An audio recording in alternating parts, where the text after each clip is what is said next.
Hi, I'm Jennifer of Celtic Knot Crochet, and today in this video I'm going to share with you an excerpt from a joint interview I had with my good friend Bonnie Barker. Bonnie and I have a lot in common, and we became friends through crochet. We're really excited about this interview because it now is appearing as an article in the latest issue of Crochet World, February 2021. Inside this issue, you can read our answers to all kinds of questions, and you'll also get 3 patterns by each of us. And I know one of mine is a brand new Celtic knot design that no one's seen before. So if you'd like to check out the article or buy the magazine, you can click on the link in the description below. We both love all things Irish and Celtic. In this video, my excerpt of the interview, you'll find out who taught us how to crochet, what we love about teaching, and even what our earliest designs were like. Bonnie is going to have a video on her YouTube channel as well, but she will include different excerpts from this interview so you can find out more info about us. You can check that out in the description below. There'll be a link there. And I just wanted to let you know that I also am including a few little outtakes, some things here and there I've sprinkled throughout this video to make you smile, maybe even make you laugh out loud. Those I save for the end, because Bonnie and I had a great time talking with each other and learning about each other and our love of crochet. And I hope you too have a lot of smiles and laughter and joy when you crochet. So let's get to the interview.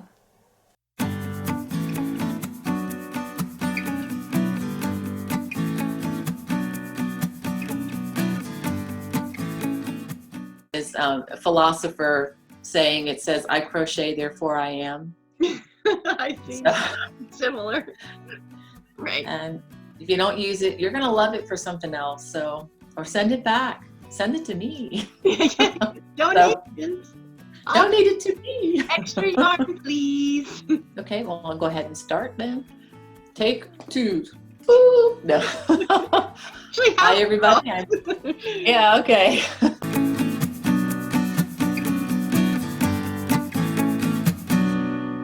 We were at a Crochet Guild of America conference and it was the first day for all the professionals, and there were several people in the room, and wouldn't you know, we sat next to each other at the table where you could just sit wherever you wanted.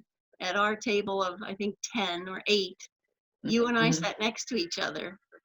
And then I just remember we chit-chatted a little bit, but then quickly things got started, and they had all these balls of yarn on the table and some free hooks, and said, hey, while you're listening today, crochet a square. And I remember I took notes. So I was like, I can't take notes and crochet. I want to just absorb everything. But you crocheted a square with this complicated cable, like that. And I was like, wow.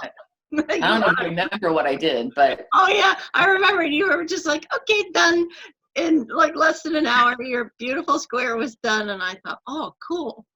But then from there, we talked in the breaks and stuff. And I remember walking through the hallways looking for lunch with you, talking about how, we were both homeschooling moms. We both loved music. And of course, we both loved Ireland and Irish style crochet. And we had so much in common. So that's what I remember about meeting you. I remember, I think, seeing you even before we met from a distance. I remember you walking in, and my mom hoped this isn't too creepy for you. I wasn't stalking you or anything, but I see this sweet, tall, young, thin lady walking in the door with her rolling little briefcase. Yep. And she had a little green Celtic knot, intricately woven and somehow attached or glued to her bag there. And I thought, I've never seen that before. That's interesting. We've got to talk.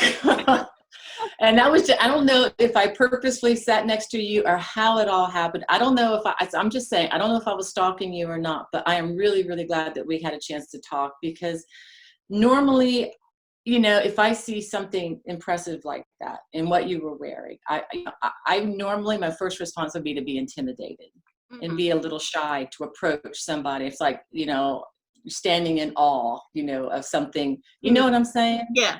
Yeah. I don't know if anybody else out there can relate to that, but you know, if someone's like super talented, you're just kind of like, oh, wow, I really want to talk to them, but I'm not so sure. Right. You Yeah. know, but I was really glad that we sat next to each other, and then, you know, finding out all the things that we had in common. It was almost like, you know, twins separated at birth. Well, not really, but by about, you know, 10 or 15 years as well. But anyway, just that was cool.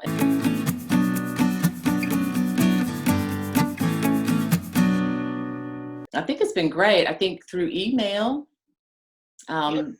sharing the love of music and all things parody crochet songs, and Ireland, having a passion for the country of Ireland and the things of Ireland, like we both like Irish music. Your family's into Irish dance. Yep. I love to play Irish whistles, flutes, things of that nature. And we've both been to Ireland. Yes. So, and we can relate to each other, and also having, you know, sharing the same faith, and, you know, and all of that. That's, yeah. And then just sharing our ups and our downs with each other, again, through long distance email. When we planned that special event together, that was a great Yeah. way that I think our friendship grew. And then, with texting too, because email's neat and you can like do a long thing quickly, but the text is nice, you know, just a check-in day to day. And I think, you know, even though we're both crochet designers and that's how a lot of people know us, we relate to each other as, you know, friends, because we're also both moms and wives and homeschooling lifestyle, and on top of all the other stuff that people know. So I think that would add to it. Yep, that's great.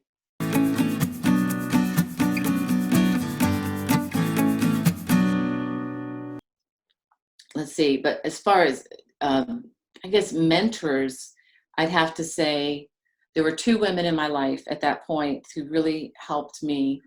The person who taught me the basic stitches and how to do my first granny square bed covering, Afghan, whatever, that you start off in a granny square and you just keep going until it like takes over the room.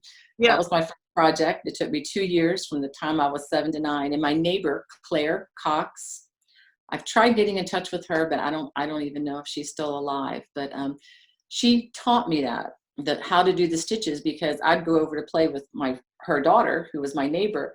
And instead of playing with her, I would just sit on the couch and just watch her crochet until she taught me how to do it. So much for a good friend, you know. And then the one who was probably the most inspirational was my best friend's mom. Okay. My best friend was named Becky Stone, and we lost her back in 1989 to a tragic car accident. And so I kind of have to cry on this one, but that's who my daughter is named after. Oh. But she would come to school. I met her in 2nd grade. Wow. She would come to school wearing the most beautiful hand crocheted ponchos, shawls, hats, you name it. And yes, even in South Florida, you need things like that, because you walk inside on a hot day and it feels like a meat freezer inside most restaurants. And my school, it was like everybody had to carry a jacket or a sweater just to survive the indoor climate in Florida. Yeah. So she would wear these things, and, you know, she eventually loaned me the patterns and taught me how to read the pattern, because I would show up on her doorstep all hours of the day sometimes, and Mrs. Stone, what does this mean? And so that's how I learned how to read patterns. Well, for me, I think it would be, it's interesting. One of my neighbors taught me to crochet too. Very But cool. she, my friend and I still keep in touch with this friend, and this friend still crochets as a hobby. But we were bored, and we sat. She said, "Hey, girls, what are you doing?" We're like, "Oh, we don't know. We don't have anything to do." And she said, "Would you like to learn to crochet?" And we were both really crafty, so we sat on her front steps, and she just taught us the chain. That's it. But we were hooked because Yeah. then we made all kinds of stuff. But I knew what crochet was. I mean, my mom did know how, but she was more of a sewer. So, Mhm. but my grandmother, who I never got to meet because she died before I was born, she crocheted tons of things, and they were all over our house. So I had an appreciation for all these beautiful pieces of artwork that were crocheted with, thread, super thin thread, that my mom took care of and had everywhere, and then my grandfather had them in his house. Um, and then just my mom and her mom are super crafty, and they both did know a little crochet, but they weren't into it like me, but they could appreciate it. So they would always Mhm. be saying, "Oh, if we were even in like a thrift store where you find a lot of these antique things, they would hold them up Yeah. and just be like, 'Oh, look at the work. Look at this. Look how intricate.'" And they really showed me how to appreciate handwork, including all the crochet that was all over the house. So for me, that was a huge inspiration. And Mhm. and I would fall asleep thinking of things I could make with crochet when I was a little girl, because I Oh, think I learned when I was around 8, somewhere between 8 and 10. And so that was always something. How could I make the stitches work to create what I want to create? And I taught myself with little leaflet pattern books too, from places like what you were saying. We'd go and look for crafty stuff, and I'd buy a little leaflet and read it and teach myself.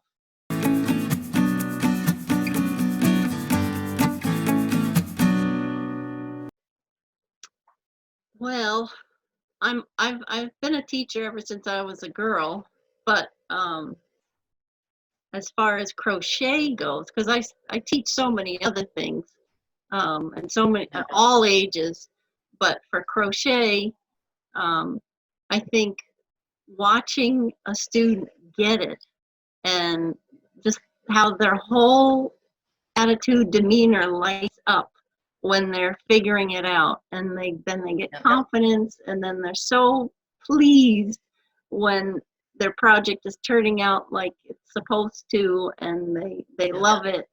I love that. And a lot of my crochet classes, after I'm teaching them the technique, and I often bounce around and I'm over their shoulder helping them, but sometimes we just sit and all crochet together, and I love asking them questions and getting to know them. And I have some students now, that I've had for almost that 10 years, maybe 8 years. Some of my students come back, maybe not every class, every year. They might have to take a little break here and there, but we've kept up. And it's really nice to know people through crochet with that. And Mhm. then a lot of them, that's their form of therapy and their break, their me time, because they work full time, or they're taking care of aging parents, or they're busy with their own children, and they have a night out to learn a new skill, learn how to crochet and de-stress. So Yeah. that's part of probably what I enjoy the most, is the people, and watching them be successful at crochet. How about you, Bunny? I, I pretty much dittos. I mean, just that, the light bulb going on, and I think people realizing I can do this. Mm, Uh, and that's even though I'm not teaching in person so much anymore, just because of right now we're under the pandemic, and but just being able to teach on YouTube, because I've loved teaching even before I went to school. I remember lining up my little dolls underneath this tent that I would make in my bedroom, and teaching them. I just love doing that. And so now it's on YouTube. I don't get to see the people, but just when people post things on my Facebook page or send them to me via email, like they're amazed that they can do this, you know, and it just blesses me. It's because my not motto, but, you know, goal as a teacher is to empower people to believe that, yes, they can do this, and for them to just have the basic skills. And like the things that you do and the things that I do, the stitches basically are all based on the very fundamental stitches of what we do in crochet. You don't have to be able to, you know, be an acrobat, stand on your hand, you know, chew gum and do some other, you know what I mean, just do impossible feats. They're based on the basic things. Yeah. And that's what I try to convince people is like, don't look at the whole project. Look at line by line, you know, step by step and stitch by stitch. And you can do the basic stitch by stitches. Once you learn how to do this, you can have what I have here. Yeah. And people have believed me enough to give it a try, and you know, making mistakes is perfectly fine. There's lots more yarn out there. You can try again, or you can rip it out and do it again. You don't have to, it's not permanent ink, you know. Just rip it out and try it again. And so I love it when people show me, I can do what you're doing. And I'm like, yeah, my goal is to work myself out of a job here, you know.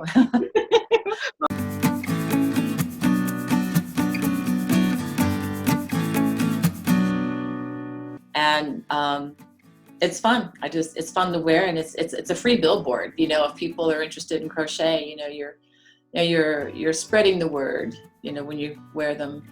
Totally. That's why I think you should also crochet in public, because if I'm out crocheting, always somebody that I don't know comes up to me and says, you know, that reminds me of my grandma, or I love that. What are you doing? What are you making? And starts a conversation, and there you go. Alternate. Yeah. So I'm excited about this. The only problem is I'm on the last round, and look. Oh no. I'm holding my breath. I know I'm going to need another ball of yarn. They're small too. Yeah, I know. It's not going to make it. I know it. And it's going to be like that far to go, and it's going to go, and that's going to be it. I've gone back and I've looked at like my yarn tails. How long are my yarn tails? Can I harvest the yarn tail to get a couple more stitches? Yeah, but that's the thing. I mean, that's quiet. And I feel like if I'm crocheting, I can still interact. I'm not, quote unquote, wasting time, but I can still interact with the people around me.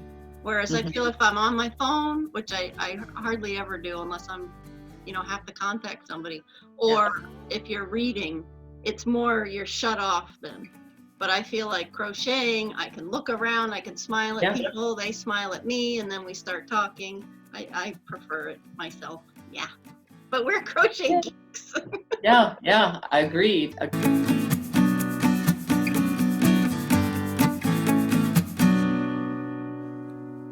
Well, I'll tell you a story. I wanted to make some of my very own Celtic crochet pullover sweaters, and not having all the fabulous yarn that is now available to us, and only having, this is before the internet, okay, before the internet was a thing, and I just thought, oh, I want to make it out of cotton. So I bought a couple of these big spools of the pound of cotton in worsted weight, and I made a very heavily Celtic crochet cabled sweater. Cotton. This thing is 10 pounds. I mean, it's like wearing a weighted blanket. So I've learned, and people say, oh, I want to make this out of cotton. And I'm like, worsted? No, bulky weight. And I'm like, do you know what you're going to end up with, you know? And if that thing ever gets into a washing machine, you might as well call the Maytag man and have him bring you another machine, because it's going to break it. It's going to be so heavy in there. But I was going to show you. One of my first designs was, I said I made clothes for my puppets. Can you see it? It's bleached out because it's white. It's a shirt and a skirt. But I probably made these when I was like 9 or 10, and then I sewed on some of my mom's gold trim. That's beautiful. And I even made like this white skirt with Oh, some of my mom's craft stash stuff.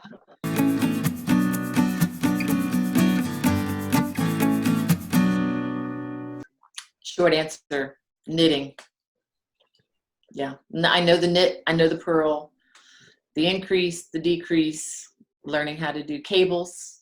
Yeah, so learning to do cables, I've been doing that and enjoying it. I think crochet cables are cooler, but anyway. Yeah. But for me, the thing that I have to learn that I've been doing a lot of is video editing, learning how to do that. So I like it, but it's just time consuming, and it's Yes. I like how it's creative, but and there are a lot of tricks that help make it quicker, but yeah. Yeah. So that's what I'm a student for.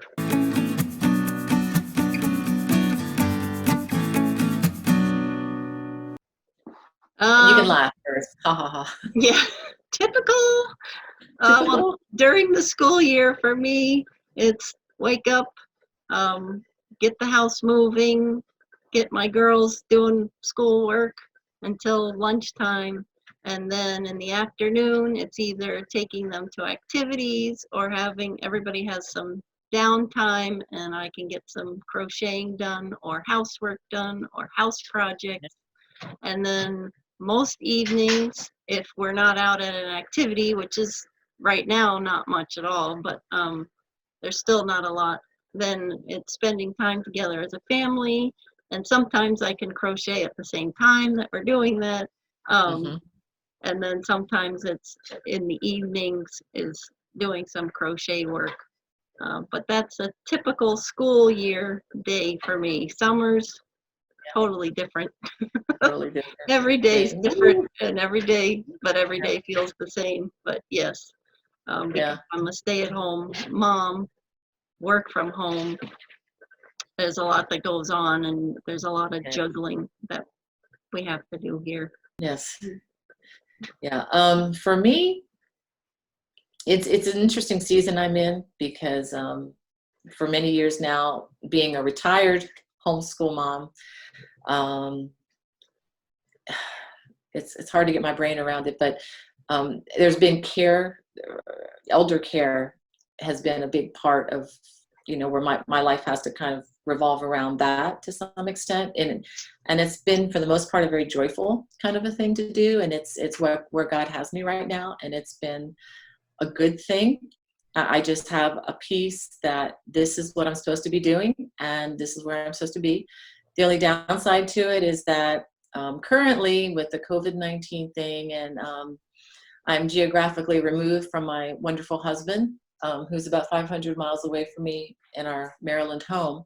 But he comes down when he can, and I take trips. I used to fly back and forth. Of course, that's out now temporarily.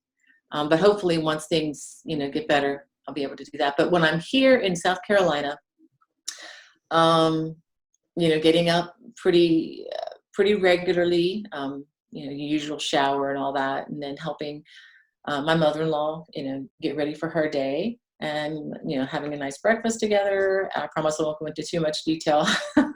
But then once I do that, I love to have a quiet time and do some reading of the scriptures, and then just to try to set my mind for the day, set the perspective, and from that point on, it's a whole host of other things, whatever I need to do regarding the crochet stuff.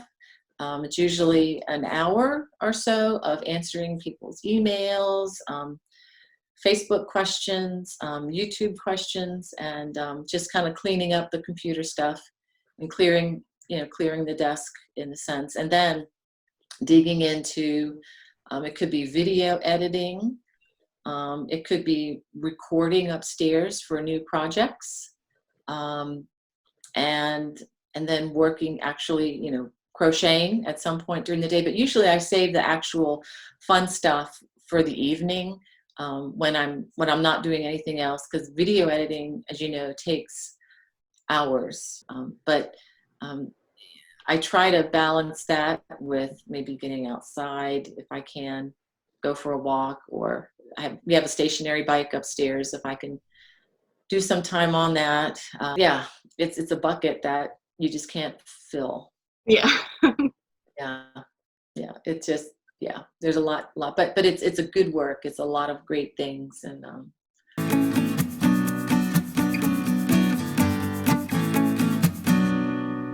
so that would be my biggest design flaw, was picking the wrong yarn fiber. Well, it doesn't have to be a flaw, just one of your earliest designs. But yes, if it's early, mine aren't perfect either. I mean, that just reminded me, I used to knit more when I was younger, and I made lots of gifts for my family members, and I made knitted ties, but it was my own design. I did a basket weave stitch, knit and purl, for a tie for my grandfather and my dad.